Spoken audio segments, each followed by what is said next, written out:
자, 오늘은 여러분 다른 이성을 유혹할 때, 그리고 재회도 마찬가지입니다. 그리고 연애 중일 때, 제가 항상 중요하게 다루는 부분인데, 나의 감정에 포커스를 맞추어라. 그런 진솔된 모습을 보여라. 라는 주제에 대해서 이해가 많이 부족하신 분들이 많아서 오늘은 좀 그 부분을 심도 있게 다뤄보려고 해요. 여러분은 생각하시는 게 재회를 하려면 대부분 많은 분들이 자신이 굉장히 정확한 작업 방법을 알고 뛰어난 리더십이 있어야만 가능하다고 오해하시는 분들이 꽤 계세요. 그런 부분들은 당연히 매력의 일부분이기 때문에 갈고 닦는다면 정말 좋은 매력 포인트가 생기는 거겠지만, 여러분 그 이전에 저는 항상 자기 자신의 매력을 찾으라고 말씀을 해드렸어요. 가장 중요한 것은 여러분 본연의 당연히 매력이니까요. 여러분의 본연의 매력이라는 것은 아까 처음부터 말씀드렸던 것처럼 자신의 감정에 포커스를 맞출 줄 알아야 되는 겁니다. 인간관계의 끈끈함의 형성, 이 공감대, 라포 형성이 굉장히 중요한 역할을 하는 것이 바로 자신의 감정의 포커스를 맞추는 것입니다. 여러분 어찌 보면 여러분이 어려워하는 사람, 혼자 좋아한다고 생각하는 사람, 즉 짝사랑을 성공시키는 데 있어서 가장 중요한 것은 말 그대로 상대방의 마음의 문을 열어야 되는 거예요. 첫 번째로 중요한 것은 상대방의 감정도 배려할 줄 알아야 된다는 거. 무슨 뜻이냐면 부담 주지 않기죠. 이것은 제가 작업 방법으로 영상을 올려드렸으니까 패스하겠고요. 오늘 설명해드릴 이제 라포 형성에 관한 문제입니다. 인간관계는요, 이 라포가 얼마나 잘 형성되어 있느냐에 따라서 관계가 얼마나 깊은 사이였는지를 알 수가 있어요. 말하지 않아도 우린 서로 다 알아요. 이런 것과 똑같은 거예요. 인간관계에서 상대방이 나에게 의지를 할 수 있게 만드느냐 마느냐 굉장히 중요한 것인데, 이 라포 형성에서 굉장히 첫 번째로 중요한 것은 여러분들이 많이 실수하는 바로 피장파장의 오류로 상대방을 대하지 말 것입니다. 이 피장파장의 오류라는 것은 매우 간단해요. 잘잘못을 따지지 말라는 거예요. 우리 흔히 인간관계에서 친구들이나 또는 연인관계에서 다투기 시작하면 다들 대부분이 어떤 식으로 다투냐면, 너 왜 이랬어? 이렇게 시작해서, 그러면 넌 안 그러는 줄 알아? 너 그러면 전에 안 그랬어? 너도 전에 그랬어. 이런 식으로 서로 잘잘못을 따지고 서로의 오류를 지적하기 시작합니다. 제가 항상 앞서 말씀드렸듯이 연애는 어떤 관계다? 인간관계는 발전하려면 어떻게 해야 된다? 서로 윈윈해야 돼요. 그런데 이 피장파장의 오류처럼 잘잘못을 가리면서 서로 토론을 하고 있을 경우 상대방과 당연히 다툼이 일어날 수밖에 없습니다. 사람이라는 것은 각자 상황에 따라서 각자의 이해관계가 다를 수밖에 없기 때문에 서로 어떤 생각을 하게 되냐면, 넌 내 맘을 이해 못해. 고로 넌 나와 정말 맞지 않는 사람이구나 라고 생각하게 돼요. 많이 싸우는 커플들 있죠. 그렇기 때문에 맨날 듣고 오는 소리가 뭐예요? 너는 나랑 맞지 않아 라고 듣고 오고, 시호님 이렇게 맞지 않는 사람들끼리도 재회가 되나요? 이러고 질문을 하고 있잖아요. 원래 사람은 안 맞아요. 안 맞는 게 당연한 겁니다. 그래서 제가 연애의 기준편에서 예를 들었듯이 차라리 분위기가 좋지 않으면 데이트를 하지 않는 것을 권장드리는 이유가 바로 이것 때문이에요. 그렇다고 해서 무조건 데이트를 파하고 그렇게 극단적으로만 행동하라고 말씀드리는 게 아닙니다. 저 같은 경우에는 상대방이 저에게 피장파장의 오류로 저의 잘못을 지적하기 시작할 때 어떤 식으로 말을 해왔냐면, 약간 장난기 있는 얼굴로 너 잘잘못거리는 거 좋아하는 편? 이라고 얘기를 하거나, 오늘 뭐 안 좋은 일 있어? 다른 화제로 말을 넘어가거나 이런 식으로 접근해서 문제가 해결되곤 했거든요. 그것도 안 되면 당연히 데이트를 파하는 선택도 해봤고, 그래서 결론적으로는 세상엔 정말 많은 사람들이 이 피장파장의 오류적인 태도로 타인을 대하기 때문에 여러분이 인지하셔야 되는 것은, 상대방이 나에 대해 잘못을 지적한다고 해서 너 또한 잘못이다 라고 얘기를 하고 있는 것은 자신도 상대방과 똑같이 그냥 이해를 바라는 수동적인 사람일 뿐이다 라는 것을 인지하셔야 돼요. 이런 자존심의 싸움의 결말은요, 끝이 당연히 안 좋을 수밖에 없습니다. 그래서 이것을 인지하는 훈련을 하다 보면 어느 순간 자신이 상대방의 잘잘못을 지적하려 할 때 느끼기 시작할 거예요. 이 잘잘못을 지적해서 얻을 수 있는 것이 과연 무엇인가라고요. 이 피장파장의 오류를 조심해라 기억하시고요. 그리고 다음에 자신의 감정에 집중해라. 제가 마르고 닳도록 하는 말이죠. 상대방을 진솔되게 대할 수 있는 방법이기도 하고요. 상대방과 이 라포를 형성하는데 포인트적인 역할이기도 합니다. 여러분들은 연애 고수가 되어야만 재해가 되고 연애를 할 수 있다고 생각하시나?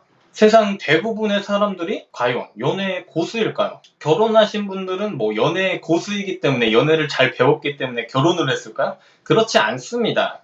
자, 여기서 짝사랑을 할 때 일반 사람들이 가장 많이 실수하시는 행동이 바로 타인에게 포커스를 맞추는 행동입니다. 타인에게 포커스를 맞추다 보면 여러분은 상대에게 끌려다니는 행동만 자연스럽게 할 수밖에 없어요. 원리는 간단해요. 당연히 자연스럽게 타인을 자꾸 눈치 보는 행동을 하다 보니까 내 자신의 페이스를 잃고 맞춰주려고만 하고 정작 매력 없어 보이는 사람처럼 보이게 된다는 거죠. 상대방이 날 좋아할까? 무슨 생각을 하고 있을까? 이런 생각만 주구장창하면서 데이트를 하다 보면 자연스럽게 상대방의 호구 조사를 하게 되고, 뭐 먹고 싶어요? 먹고 싶은 거 없어요? 어디 가고 싶어요? 거기가 좋은 건 다 좋아요. 이런 식으로 수동적인 태도만 보이게 되고, 하고 싶은 게 없는 사람, 매력 없는 사람처럼 보이게 됩니다. 그리고 자연스럽게 여러분은 상대방에게 노력만 하는 사람이 되게 되는데, 노력이라는 게 좋은 방향으로만 흘러가면 좋겠지만 그 모든 노력은 결국 상대방의 마음을 얻기 위한 노력들이기 때문에 그 노력들은 90% 이상 실패할 가능성이 높다는 거죠. 여러분은 서운함만 생기게 될 거예요. 사람이라는 건 기본적으로 투자를 하게 되면 회수를 하고 싶은 심리가 생기기 때문입니다. 보상 심리라고 하죠. 반대로 내가 노력시키는 행위를 하고 싶다면 자신에게 포커스를 맞춰보세요. 자, 예를 들어서 상대방이 날 만나면서 몇 번 보지도 않았는데 옷도 후질근하게 입고 오고 뭔가 꾸미지도 않고 오는 상황이 있다고 쳐봅시다. 여기서 상대방에게 포커스를 둔다면 여러분은 어떤 생각을 하게 되냐면, 아, 내가 별로인가? 내가 매력이 없나? 나를 그냥 편하게만 생각하나? 라는 생각들로만 가득 차게 되고, 괜히 상대방을 경계한다거나 내가 감정적으로 대하게 된다거나 상대방의 마음을 떠보는 식으로 행동을 하게 될 거예요. 하지만 나에게 포커스를 둔다면 자신이 원하는 것을 상대방에게 말할 수 있게 됩니다. 예를 들면, 아, 뭐야, 되게 저번에 잘 차려입었을 땐 멋있어 보였는데 오늘 너무 별로다. 응? 오늘 내가 그래서 원래는 1차 쏘려고 했었거든? 근데 취소. 다음에 이쁘게 입고 오면 내가 1차 쏜다. 이런 식으로 얘기를 할 수 있다는 거죠. 여기서 포인트는 멘트가 중요한 게 아니라 이 여유로운 태도, 내가 상대방을 나와 동등하게 바라보고 있다는 이 태도 자체가 중요한 겁니다. 그렇기 때문에 상대방의 이 행동에 그리 큰 의미 부여를 하지도 않고 여유롭게 행동할 수 있는 자세가 나오게 돼요. 이걸 자세히 살펴보면 상대방에게 요구를 하거나 부탁을 하거나 이러한 행동을 자연스럽게 할 수 있게 되고, 상대방을 오히려 내가 노력시킬 수 있는 행동을 하게 돼요.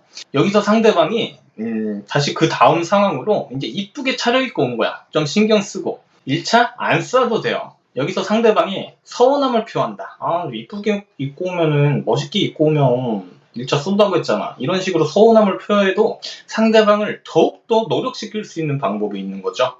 아, 오늘 내 점수는 60점이에요. 그러니까 뿜빠이 할래요. 이러고 넘어가셔도 돼요. 상대방이 서운하고 말고 신경 쓰지 마세요. 대부분 여러분의 썸남은 그럼 여러분에게 더 노력하는 행동을 하게 될 겁니다. 더욱더 멋있게 차려입게 되고, 더욱더 자신을 꾸미려고 하고, 여러분을 만날 때 굉장히 멋지게 차려입으려고 노력을 하는 행동을 하게 되는 거예요.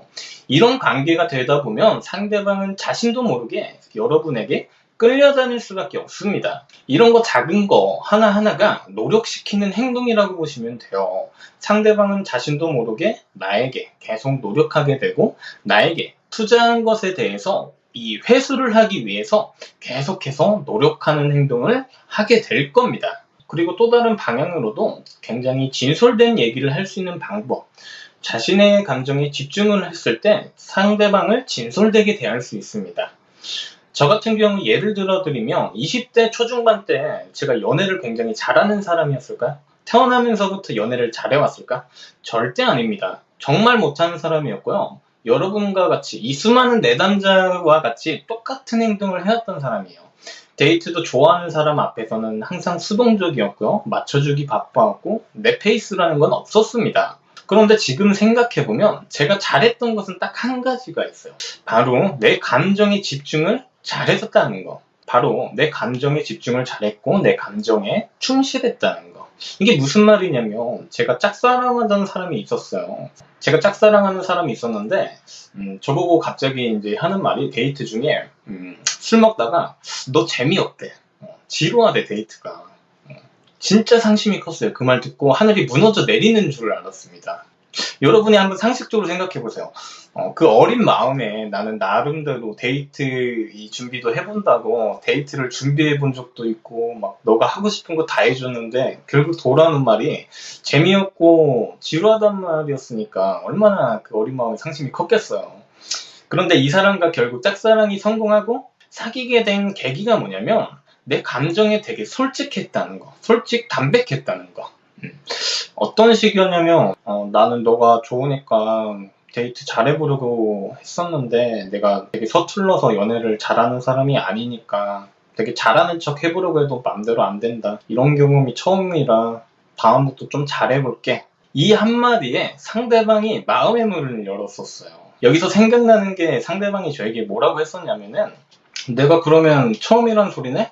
라고 얘기하고 웃고 넘어갔던 경험이 있어요. 저는 그 말에 조금 부끄러워했었고 그 뒤로부터 오히려 상대방이 저에게 적극적으로 다가와서 리드라기보다는 되게 수동적으로 저에게 노력을 해왔었어요. 저에게 맨날 어떤 식으로 행동했냐면 야 너가 하고 싶은 거 하자. 너가 먹고 싶은 거 뭐야? 너 뭐 먹고 싶은 거 없어? 오늘 뭐 땡기는 거 없어? 너가 하고 싶은 건 뭔데? 라는 식으로 저에게 오히려 노력하는 태도를 보이기 시작했다는 거죠. 그러니까 짝사랑임에도 자연스럽게 주도권이 누구에게 넘어왔을까요? 저에게 넘어오기 시작했다는 거예요. 여기서 핵심적으로 얘기하고 싶은 것은 이런 서로에게 진솔된 태도 하나하나가 이 라포 형성, 공감대에 굉장히 도움이 된다는 거예요. 이때부터는 여러분이 데이트를 못해도 여러분은 상대방에게 어떤 사람이 되어 있을까? 데이트를 못해도 노력하는 모습에 귀여워 보일 수도 있고 오히려 내가 맞춰주고 싶고 상대방은 자신도 모르게 나에게 노력하는 행동을 하게 되는 거예요. 그래서 제가 내담자분들께 항상 해주고 싶은 말이 너무 위축되면 안 돼요. 뭐든지 혼자만 하려고 하지 말고 상대방에게 요구와 부탁을 할 줄 알아야 되고 상대방에게 점점 더 큰 부탁을 하게 만들어야 돼요. 그럼으로써 상대방에게 나에 대한 이 보상 심리를 끌어오게 만들어야 됩니다. 상대방이 여러분을 갖고 싶게 만들려면 상대방이 감정적으로 힘들게 만들어야 돼요. 이것에 대한 열쇠는 자신에게 포커스를 맞추는 것에 있습니다. 국어책처럼 멘트만 연마한다고 해서 이 연애라는 것은 자연스럽게 되는 것이 아니에요. 타인보다는 나는 나라는 사람에 대해서 내가 감정적인 행동을 할 때의 특징을 잘 알아야 되고 예민할 땐 내가 어떻게 구는지 자신의 감정에 집중할 줄 알아야 됩니다. 그리고 그것을 상대방에게 감정적이지 않게 어떻게 담백하게 말할 수 있는지 이 라프 형성이라는 게 어려운 것이 절대로 아닙니다. 사실 그리고 더욱더 중요한 것은 감정적으로만 행동하지 않으면 뭐든 중간은 갑니다. 요즘 재회에 성공하시는 분들도 많고 데이트도 뭐 성공하시는 분들도 많고 그 와중에도 이제 데이트 중에 뭐 실수해서 상담 오시는 분들도 많고 하시는데 이 특히나 데이트 하다가 실수해서 오시는 분들을 보면요 자존심을 너무 부려요. 그러고 나서 감정적으로 행동하고 망하고 오는 분들이 너무 많아서 이 자신의 감정에 집중하는 태도에 대해서 제가 가르쳐 드려야 되겠다 싶더라고요. 자신이 자존심을 부리는 행동을 하고 있는데도 자신의 감정에 집중을 하지 못하고 타인에게만 자꾸 포커스를 두기 때문에 인지를 못하는 분들이 많아요. 연애는 딱 몇 가지 길이 정해져 있는 것이 아닙니다. 때론 내가 못하는 게 있어도 받아들일 줄 알고 감정에 내가 집중하고 진솔되게 행동한다면 상대방 마음의 문을 열게 되어 있어요. 저는 많은 경험을 해봤습니다.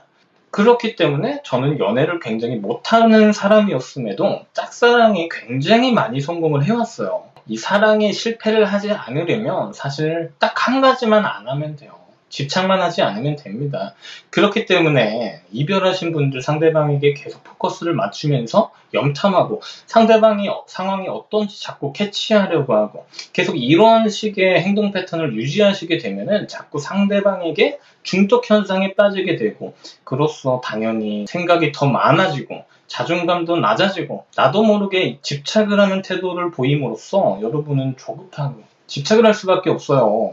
그러니까 자꾸 상대방에게만 몰입하는 행동을 하기보다는 자기의 행동을 모니터해보면서 자신에게 더 집중을 해보는 게 어떤가 싶어요. 그래서 여러분이 이 가장 힘들어하는 상대방에게 계속 빠져있는 이 중독 현상, 이 귀차니즘, 무기력증 등 이 악순환의 고리를 끊을 수 있는 간단한 방법과 이 원리에 대해서 다음에 우리의 뇌에 대해서 설명을 해드리려고 합니다.